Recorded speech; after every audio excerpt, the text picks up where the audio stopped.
മൗല അമ്മ തുണി ഒന്ന് എടുത്തിട്ട് വരട്ടെ. അത് നോക്കിയേക്കണേ, പൂച്ച കയറല്. ചൂടാണ് കേട്ടല്ലോ. കൈയിട്ട് വാരിയ കൈ പൊള്ളും, പിന്നെ പറഞ്ഞിട്ട് കാര്യമില്ല. മോങ്കൂട്ടാ ഇത് അക്ക എടുക്കുന്നവരെ നോക്കിക്കോണം. കുറേ നേരത്തെ അടുക്കളയിൽ കിടന്ന് വതങ്ങുന്നുണ്ട്. തുണി എടുത്തിട്ട് വരട്ടെ കേട്ടാ.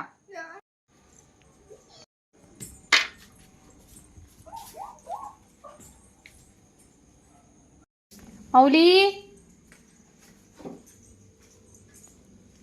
ചേട്ടാ, ഇവിടെ നിന്ന് ഇവരെവിടെ പോയി?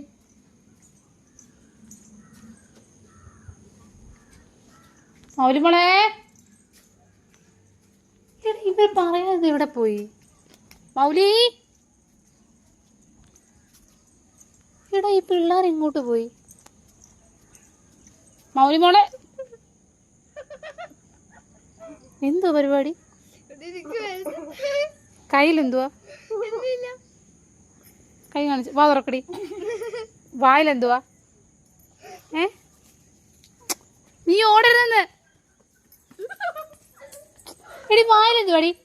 നീ കൂടി ഞാൻ ഉപ്പേരി എടുക്കണമെന്ന് പറഞ്ഞാണോ? കാണിച്ചേ.